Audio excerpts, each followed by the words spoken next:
I heard that crime in multi-storey car parks is on the increase, which is wrong on so many levels. Welcome to the Allotment Diaries part of an adventure in taste and time. Things are happening, less stuff here, more stuff on the allotment, stuff coming out of the allotment, stuff going into the allotment, and more stuff in the kitchen. So, things are coming to maturity on the allotment, and we're even beginning to think about seeds which potentially will be harvesting next year, 2026. So let's go over there.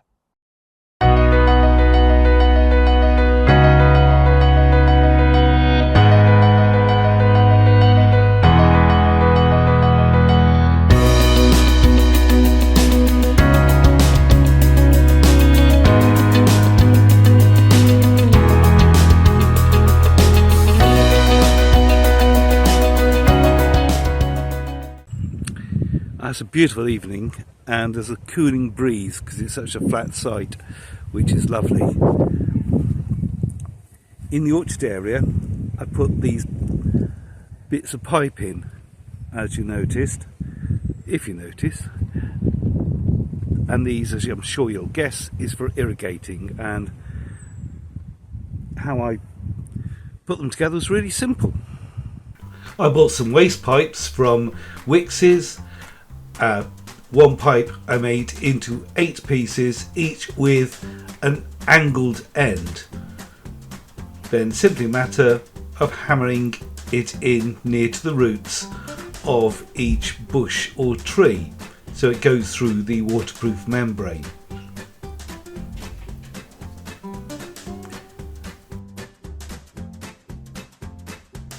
And then water.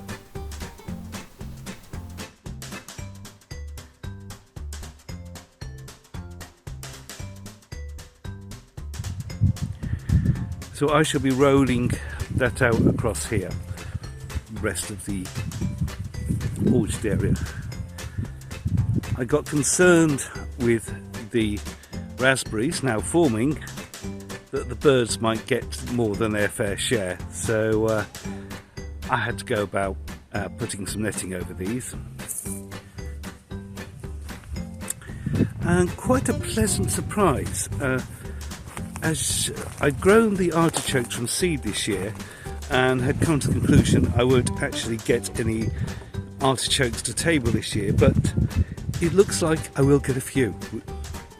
Happy days.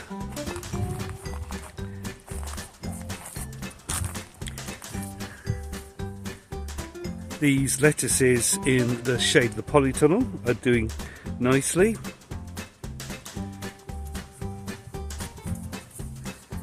In the mini polytunnel, well, it needs to do a lot of still trying to cut off suckers. I don't know how I keep missing them. I placed one tomato that died with a cucumber, which is doing from home, and we are starting to see some tomatoes, which is the whole of the idea. Just now I looked for suckers, thought I'd seen them all, come in here again. And look, there's another one that needs to go.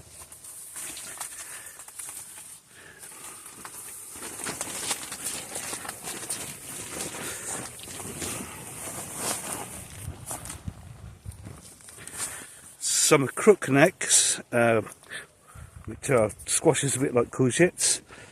The plants are growing, and yeah, it looks like we're starting to get at least one fruit forming.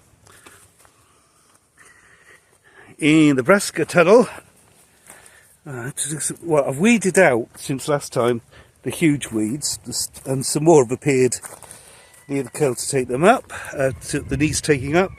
But as you see, the cabbages, they're looking, cauliflowers, all looking great. And some of these cabbages, I think, will be going to table soon to give them some space. Lovely fresh cabbage. Might have it just raw as a coleslaw. What I've found is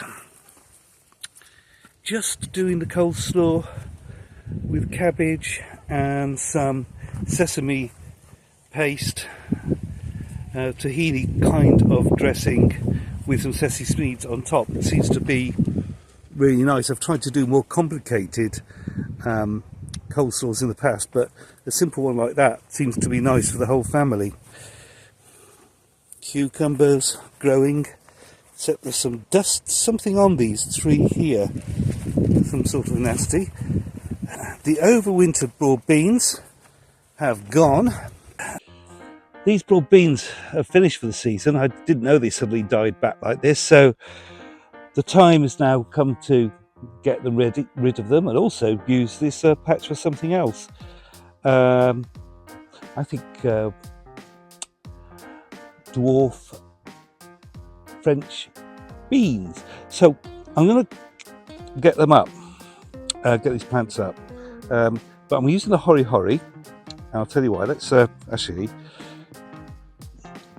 Let's get rid of the string. Oh, look at that! Right, and I'm not pulling them up. I'm not pulling these up by the root. I am slicing them with the hori, another use for it, off at the base. The reason is I want to keep this as a no dig bed, and they're quite tough, so hori, I'm even using the saw action. No dig bed, so keep the roots in, gives more nutrient to the soil and preserves the soil integrity. Worm tunnels, things like that. So let's get on and harvest these. Actually, I'm using the serrated edge. I'm going to put these here.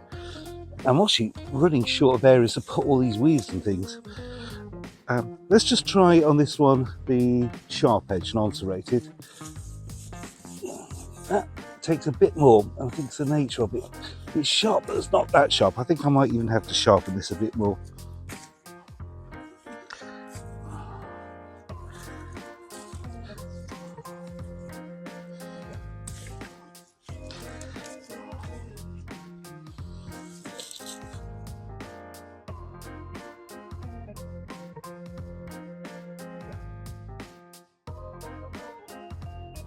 I have replaced them with dwarf French beans, and then some of the herbs from the garden have gone into the patch next to them. Here's where I made a silly mistake. These herbs, parsley, dill, coriander, kept seeing they're suffering. I thought, oh, is it watering? Too much light, too little light? But really, when I actually pull particularly some of the dill out, if I can, it's root bound. The problem is they need to be set free into more earth. So let me just show you that properly. See how much, to be honest, it's not a problem of lack of watering. This is really quite moist because it's a cheaper plug tray with a smaller hole in it, which might be a problem. They just need to go out into the soil. So I think this has gone to seed. This one I was keeping some shade over here. So this is all coming out. This is going to be taken home for tomorrow's salad.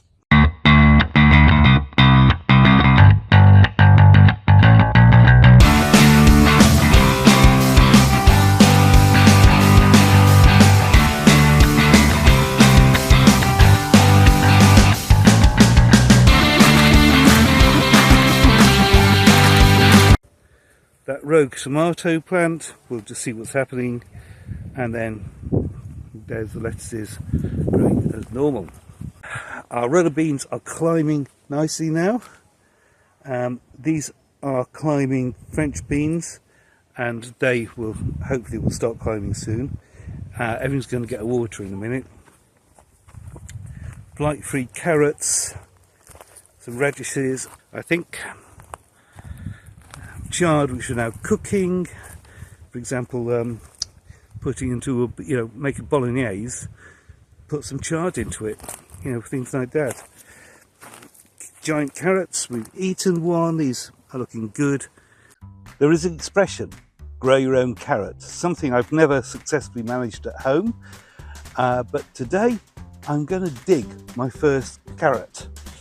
So underneath the netting, let's pull it away.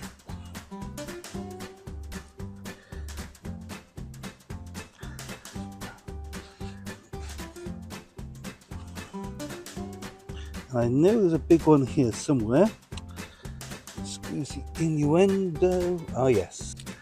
So, hori. And these are called giant red. More an orangey colour, so I'm just carefully loosening the earth around this one. Oh my God. And here she comes. Oh. Oh. There we go. Well, it's bonus. Right. My first carrot. And there are a few, hopefully a few more still might germinate. But parsnips, enough for Christmas dinner. Weeded out the sweet corn, which is now coming into seed. One thing you notice, sweet corn is in a block, it's not in a row, and that because it is a wind pollinated plant, so that means in a block it's more likely to get the pollen from one plant to another than if you're in a row. And peas are suddenly happening, but it looks like they're also coming to the end of life at the same time. Hey ho. Courgette plants. I've been picking off courgettes while they're small, and I think I will continue to do that until they're a little bit bigger. So that one will probably come off and be eaten over the weekend.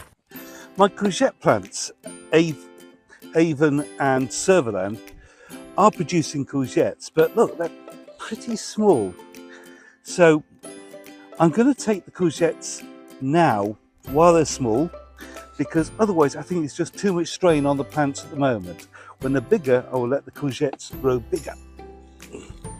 This particular strain of courgette is, I'll put it up on the screen, but it can't be grown commercially because it's too thin skinned. Not that it's not that you know, very sensitive, but it damages too easily in transit, which is why I like to grow things you can't get in the shop. So that's Avon sorted. I will probably take that one in a day or so because I'd like to get a little bit of food off it.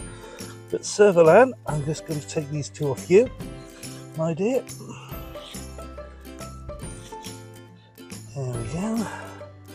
And that one. And you need the water, even though it rained overnight. Strawberries are pretty well come to an end, but again, finally weeded out the blueberry bushes, and it looks like, you know, we have got a nice load of blueberries. Not a huge amount, okay, but there's going to be some blueberries coming. In fact, look at those. Oh look, they're all ready, so they're coming to fruit quite soon. My outdoor tomatoes, I keep again finding the odd sucker that needs to come out, but these actually seem to be doing better than the ones at the polytunnel. So they're forming some nice little tomatoes. So maybe they'll win the race. In fact, I heard recently that tomatoes actually go red slower in a hot condition like a greenhouse or a polytunnel, which is a bit counterintuitive. And in here we have our another sucker, more suckers. Gosh, every time I visit the cucumbers I look for suckers, the little side shoots, and every time I don't just find them, but I find ones that have been, so something like this, you know, is what you expect to catch a little sucker this side, and I'm using a hori. Okay, you probably don't need it, that could probably snap off, but larger ones, and here's another one I've managed to not see till far too late. If I don't cut it cleanly, it can help lead to disease in the plant. So I'm just taking that off. There's another one there. Oh gosh, it's Sucker City. See, how did I miss all these? I don't know, because I look every time. There. So that, and so, oh my goodness. Right, actually, which is the main? I nearly took off the main thing. You can leave one on, but I like to get them.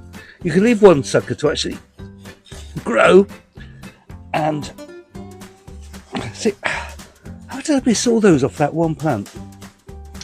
And also, what we need to do now is just, but it also helps if we just let it grow. And you see, it's got two heads here, which is the sucker, which is the head. That is the, funny enough, the smaller one is a sucker, because goodness me, another one. I say every time I look for these, how I've managed on this particular plant to make such a dog's breakfast of it. That is the sucker. Ooh. There we go. I'm sorry to let you down. Let's get you up there.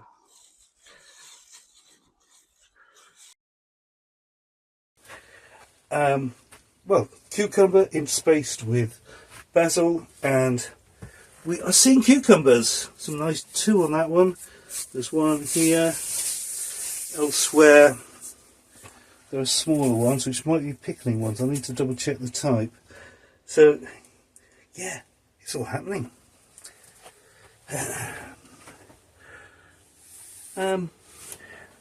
So, before we go to Fillosify Corner, let's just have a look at, just a few views of things I've been putting together in the kitchen.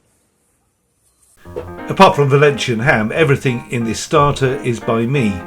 Courgette, cucumber, mixed leaves, microgreens, beetroot dip, carrot and radishes. Yum. Beyond the gravy, peas, beans and carrots. Served onto a warmed plate.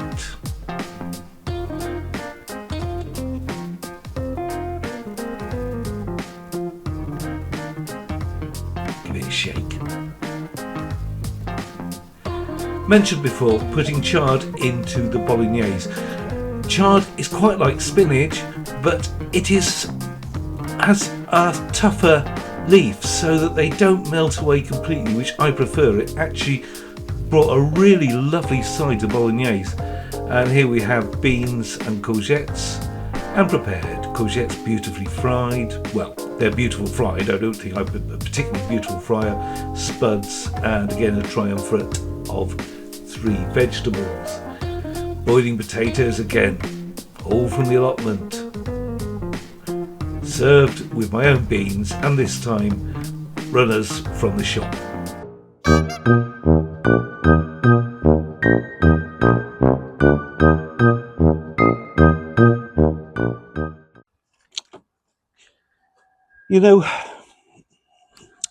Wherever I can, at least need watering. I need watering yesterday. I think watering from the bottom would be better for looking at it on a hot day like today. I throw in modules, and it is for several reasons. Some people prefer to go straight into the ground. First of all, I can look after these more on hand at home than at the allotment. But the main reason for me is I can keep an eye and make sure the slugs don't get on them. Slugs and snails. And I must admit, in years gone by, if there was something bitten, I just didn't think to investigate any further if I saw a leaf being eaten. What did I think? That a slug was doing a commute in from Surbiton, eating my stuff and going back again. Because I realised this year that if you actually look around the bottom of it, when you see something eaten, you'll find a little so-and-so here. And then there's 2 ways of deal with it. Usually I will... Secondly, if I have a pair of scissors with me, I can. So that's how I deal with them. See you next time. This is the first year I've had the satisfaction of digging my own potatoes.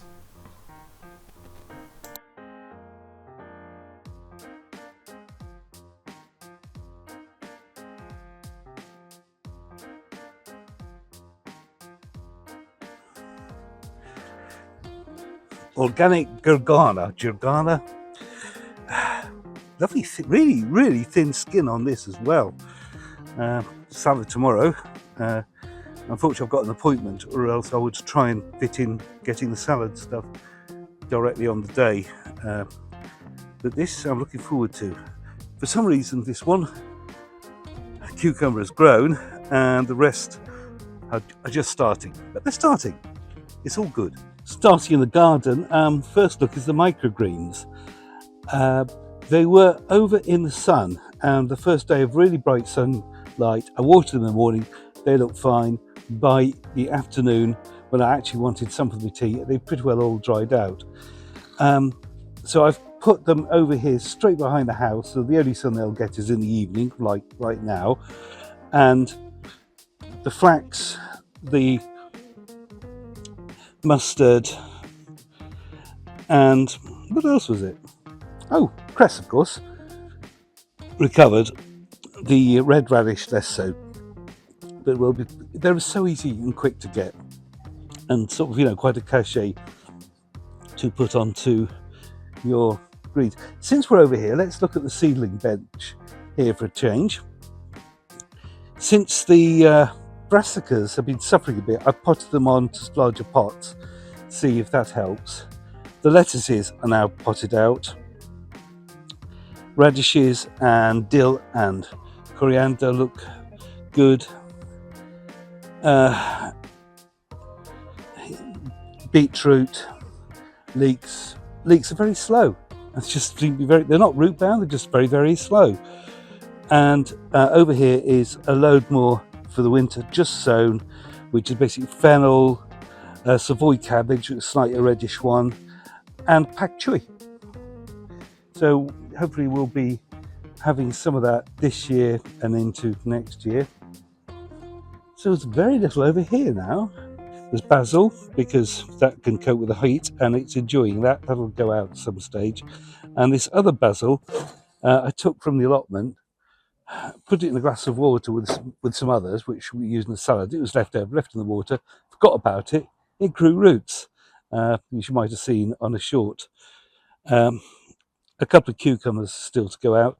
And these are our autumn squashes, which are, looking great. I want them nice and big and strong before they go into the allotment, because that way we will know that the slimy so-and-sos won't get to them. Anyway, that's enough excitement for this week. See you next time.